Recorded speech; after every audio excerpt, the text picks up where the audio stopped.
parlons d'un autre phénomène qui est le courant vagabond. Vous avez derrière, sur le côté ici, une oscillation. Et sur cette oscillation, donc ça c'est le 50 Hz domestique, c'est-à-dire le courant électrique dans votre maison qui parcourt les câbles électriques dans vos murs. Et il y a cette espèce de petit brouillard par-dessus que vous pouvez voir. C'est ça, le courant vagabond. C'est une autre onde par-dessus cette onde. Une autre fréquence par-dessus cette fréquence. Une fréquence de 50 Hz pour le premier, le grand. Et une fréquence ici, qu'on appelle aussi électrosmog, le brouillard électrique, qui serait entre 90 kHz et plus. Cette électricité sale a un effet particulier chez les animaux. C'est pour ça que les géobiologues vont souvent et sont reconnus dans le monde agricole, surtout chez les éleveurs d'animaux. Il y a eu des procès, encore aujourd'hui en 2024, qui sont gagnés, lorsque dans les années 70, ce n'était pas du tout reconnu, mais aujourd'hui enfin, des agriculteurs gagnent des procès contre Enedis, contre EDF, ou d'ailleurs d'autres fournisseurs, mais c'est surtout Enedis qui transporte l'électricité.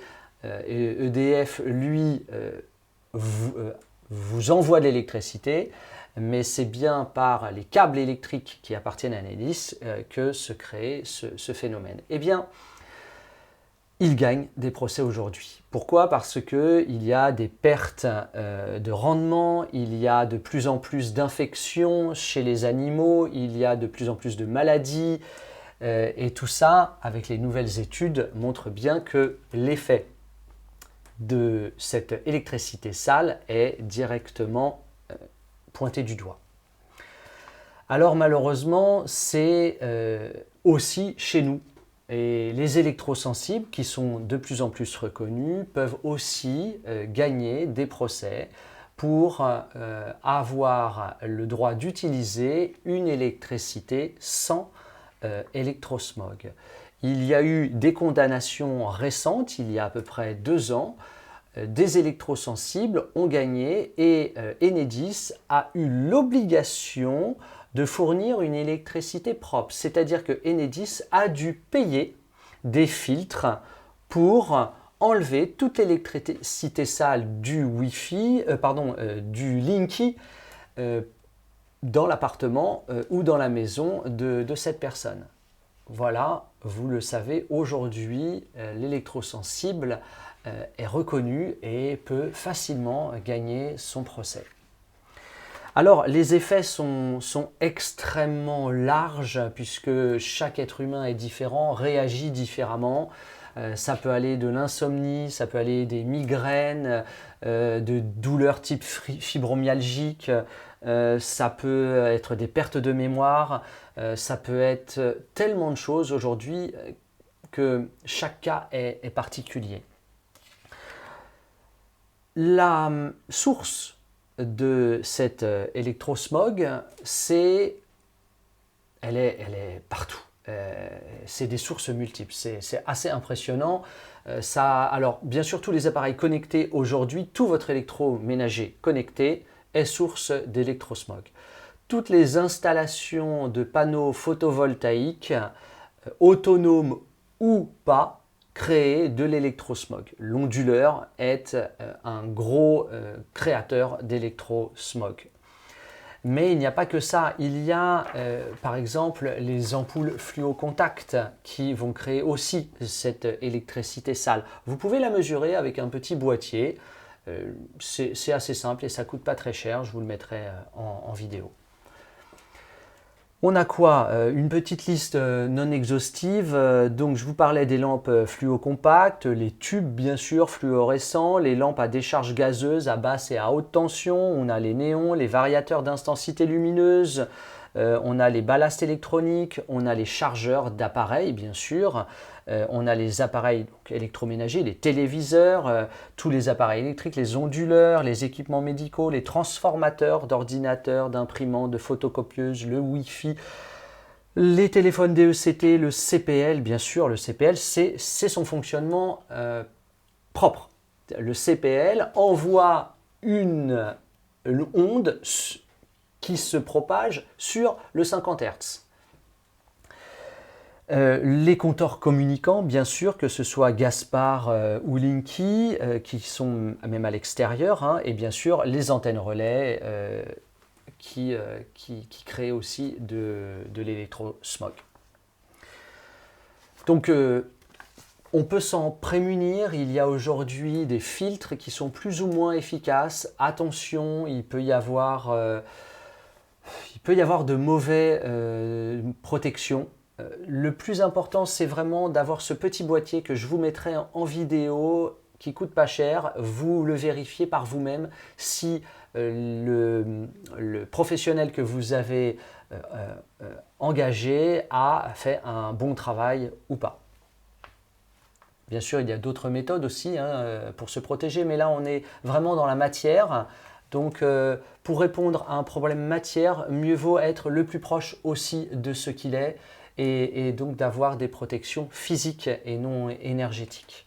Dans le pire des cas, en effet, on prendra la mesure énergétique.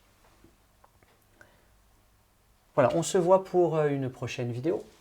Parlons maintenant d'études scientifiques. Études scientifiques passées sous silence.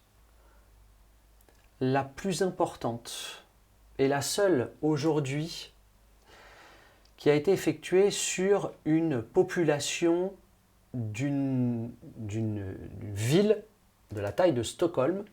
D'ailleurs, c'est Stockholm. Plus de 400 000 habitants, 460 000 je crois, 436 000. Entre 1960 et 1985. Rendez-vous compte. Eh bien, l'étude qui s'appelle Feisting et Albaum de l'Institut Karolinka à Stockholm a étudié les habitants qui habitaient à proximité de lignes à haute tension. Et ils en sont arrivés à une conclusion incroyable, c'est qu'il y a une multiplication des cancers chez les personnes qui vivent dans un rayon de 300 mètres autour de lignes à haute tension.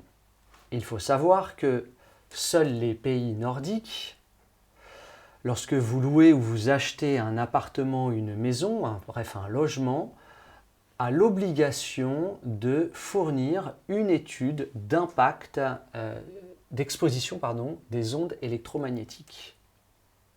Comme nous avons le DPE, l'exposition au plomb, eh bien, les pays nordiques, forts de justement cette étude, eh bien, ont rendu obligatoire le diagnostic d'exposition aux ondes électromagnétiques. Cette étude, elle nous a permis de montrer la nocivité donc, du champ électrique et magnétique sur le corps humain. Elle nous a permis aussi de savoir quelle était la distance de sécurité quand on habite à côté de lignes à haute tension. Les lignes à haute tension, il y en a partout. Il y a les 24 kg, il y a les 50 kg, les 63 kg qui sont en fait les petits câbles que nous avons à peu près partout dans nos rues de villes et de villages.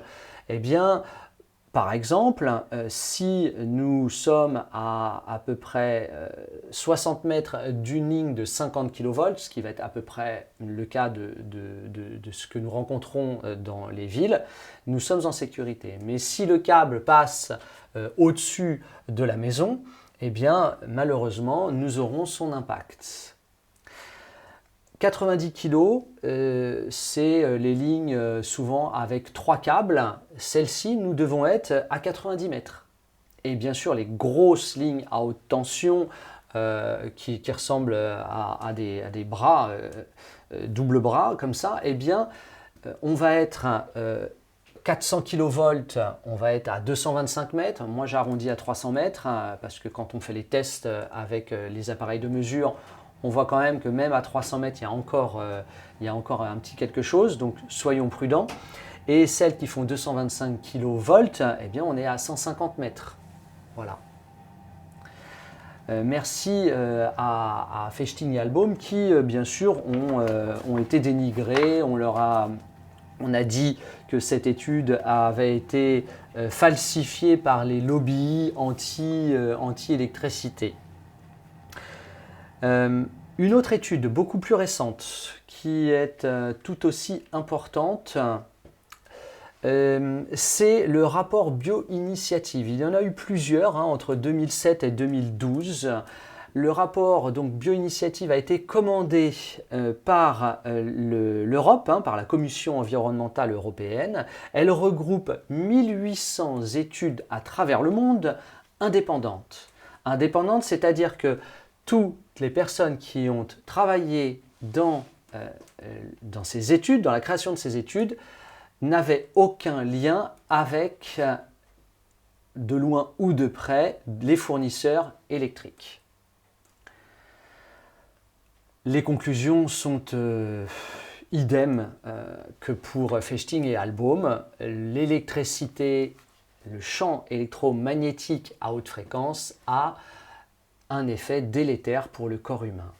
Grâce à eux, on sait, comme vous le voyez, c'est écrit ici, on sait qu'on va essayer de rester aux alentours de 0,6 volts par mètre, voire même 0,2 volts par mètre pour les hyperfréquences, c'est-à-dire votre téléphone portable, le DECT, votre Wi-Fi à la maison, vous ne devez pas dépasser 0,2 volts par mètre.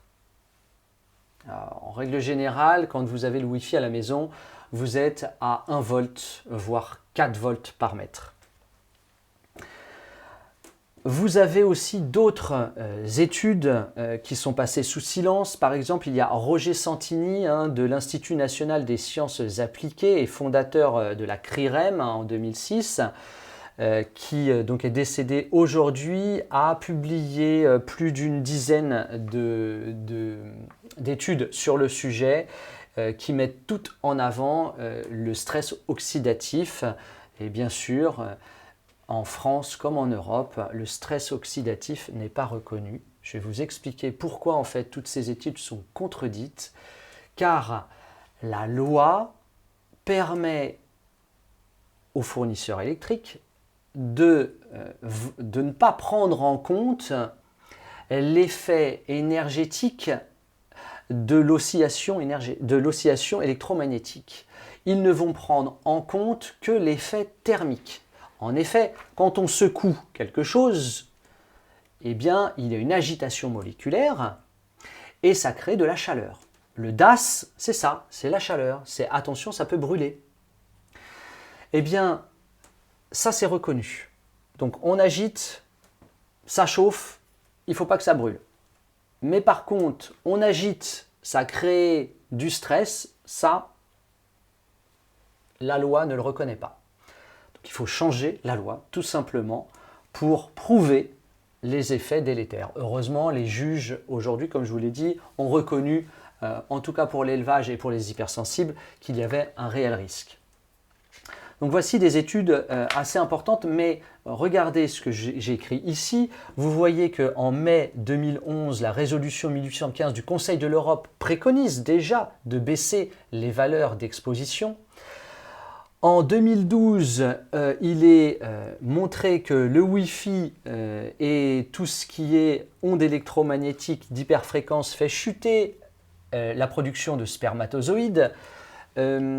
En 2014, encore une fois, on voit qu'il y a un problème de croissance et de puberté avec une exposition prolongée. Qu'est-ce qu'il y a d'autre? En 2022, on répète toujours la même chose. En fait, on fait plein d'études qui sont dans le service, dans le domaine public, pardon, et pourtant, on ne change rien. Voilà. On ne change pas nos habitudes. parce que ce n'est pas un sujet qui intéresse. Et pourtant, ça a créé des maladies pernicieuses, puisque on voit bien qu'il y a de moins en moins de facilité d'avoir des enfants, que ce soit pour les hommes ou pour les femmes.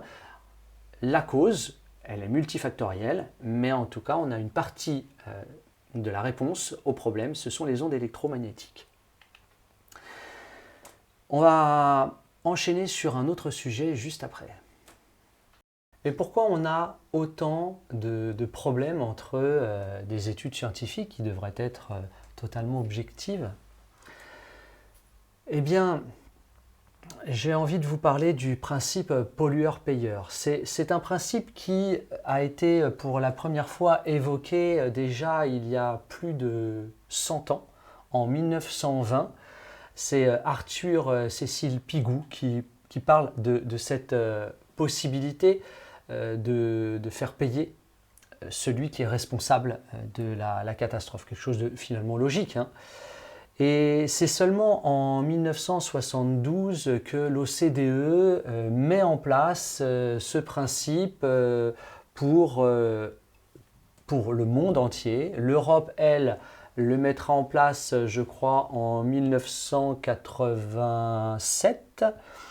Et en France, c'est Michel Barnier, en 1995, qui mettra dans notre loi l'article 110.1 du Code de l'environnement.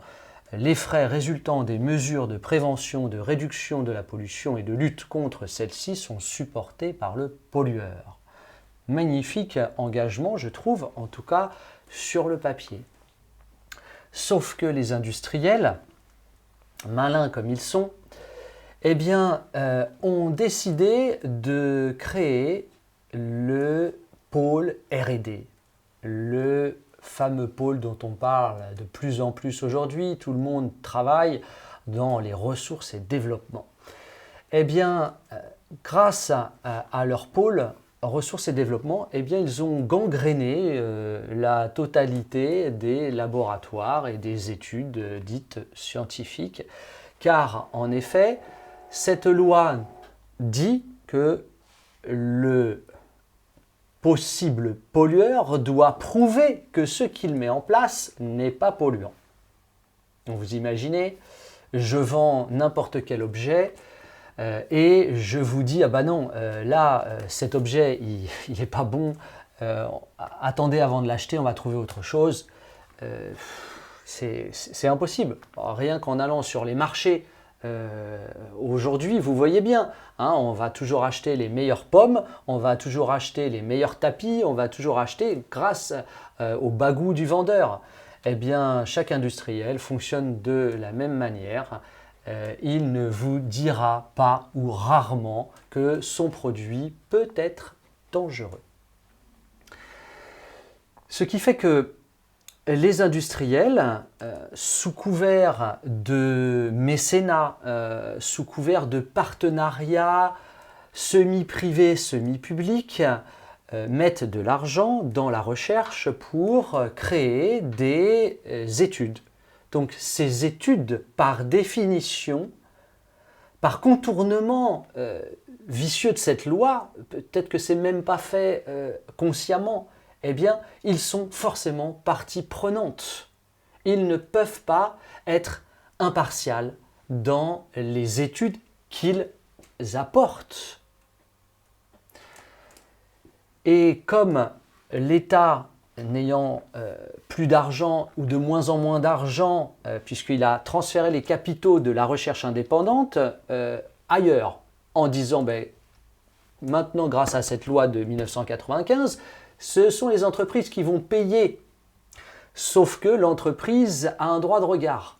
Il faudrait en effet que cette loi reste dans l'État, sauf que l'entreprise ne gouverne pas, ne chapeaute pas les laboratoires et n'a pas son mot à dire, ce qui n'est pas le cas. D'où un conflit d'intérêts régulier dans les études et des études qui se contredisent systématiquement.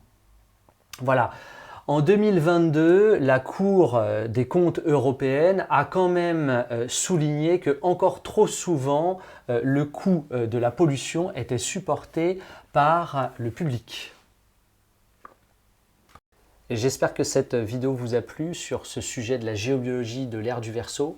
Vous apprenez, vous découvrez la théorie. Maintenant, venez découvrir la pratique, car la géobiologie, ce n'est que de la pratique. Vous avez un lien avec le programme, la description de tout ce que vous allez découvrir. Quelques clics et vous pouvez bloquer votre place à la formation de la géobiologie de l'ère du Verseau. On sera 4 avec vous, 3 intervenants et moi. Vous allez découvrir des choses extraordinaires comme la communication avec les arbres, comme sentir vos chakras, comme chanter et sentir toutes les émotions qui sont bloquées ou retenues encore à l'intérieur de vous. Ça va être magnifique. À bientôt.